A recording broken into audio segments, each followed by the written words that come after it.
Jeff French adjusted his thermal suit, his gloved hands moving deftly over the controls of the drilling apparatus. The icy wind of Glacies-IX howled around the small team of 6 explorers, their expedition base a mere speck in the vast, frozen landscape. "How are we looking?" French Captain Lara Kern's voice crackled through the comm. Jeff checked his readings.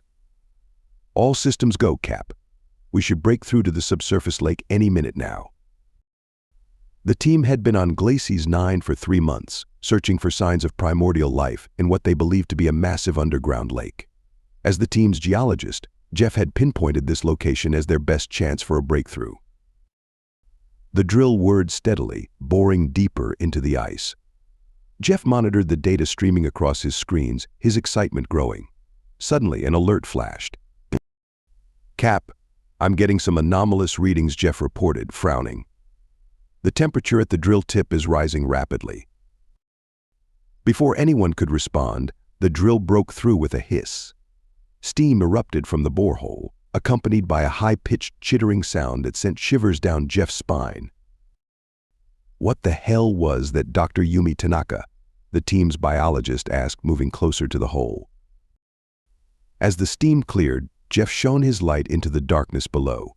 What he saw defied belief. Instead of a frozen lake, there was a vast, warm cavern. Its walls pulsed with bioluminescence, illuminating swarms of tiny, insect-like creatures. "My God," Jeff breathed. "It's alive down there." Suddenly, a stream of the creatures shot up through the hole. The team scrambled back, but Dr. Tanaka wasn't fast enough. Jeff watched in horror as the insects swarmed over her, finding gaps in her suit and burrowing inside. Tanaka's scream cut off abruptly as the creatures reached her head. When she turned to face them, her eyes were blank, and her voice, when she spoke, was not her own. "We have awakened," Tanaka said, her voice overlaid with a chorus of chittering sounds. "And now, we shall assimilate." Chaos erupted. The swarm poured out of the hole, targeting the other team members. Jeff saw Captain Kern go down, her body twitching as the creatures burrowed into her skull. "Run," Jeff yelled, grabbing the arm of Wilson, the team's engineer. Together with Santos, their pilot, they sprinted towards the expedition base. Behind them, the chittering grew louder, accompanied by the sound of their former teammates in pursuit.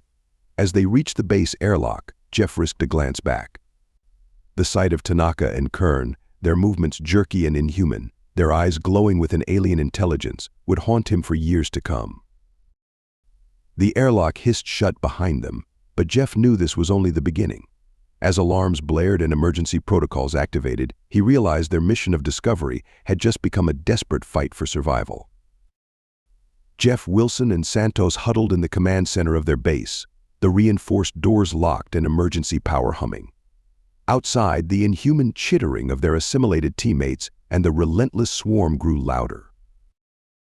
"What the hell are those things?" Santos asked, her voice trembling.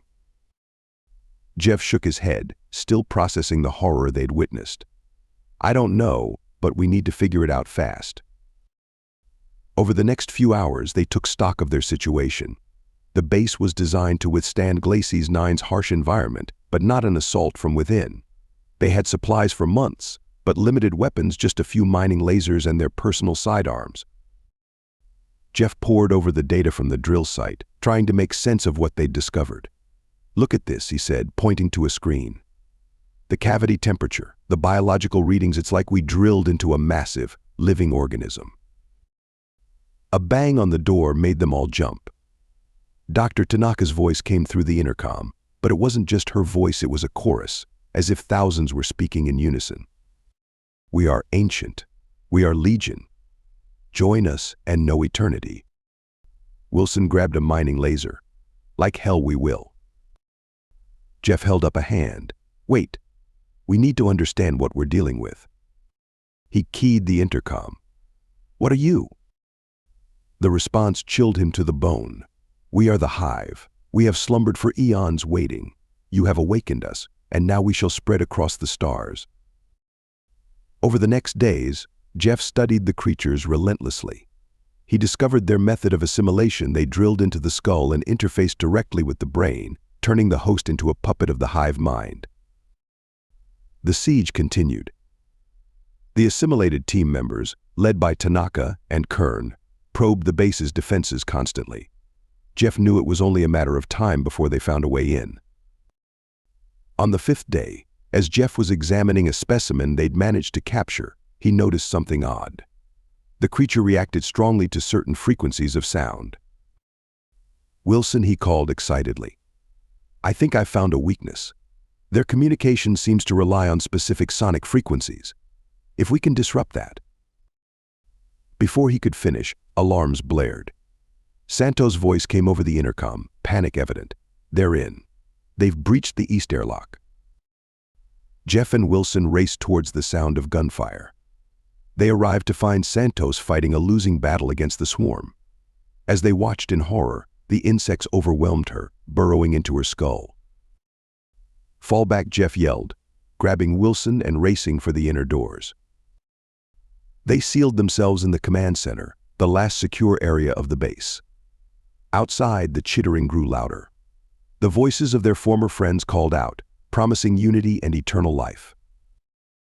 Jeff looked at Wilson, determination in his eyes. "We have one chance. We need to get back to the drill site." Wilson nodded grimly. "How do we get past them?" Jeff held up a makeshift sonic device. "With this, it's not much, but it might buy us enough time."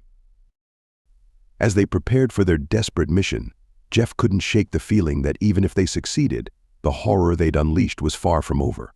The hive was awake, and it was hungry for more than just their small team. The entire galaxy could be at risk. Jeff and Wilson stood at the airlock, their makeshift sonic devices in hand. The chittering outside had grown to a deafening crescendo. "Ready?" Jeff asked, his hand hovering over the door release. Wilson nodded grimly. "As I'll ever be." They burst out into the icy wasteland of Glacies-IX. The swarm descended upon them immediately, but Jeff activated his sonic device.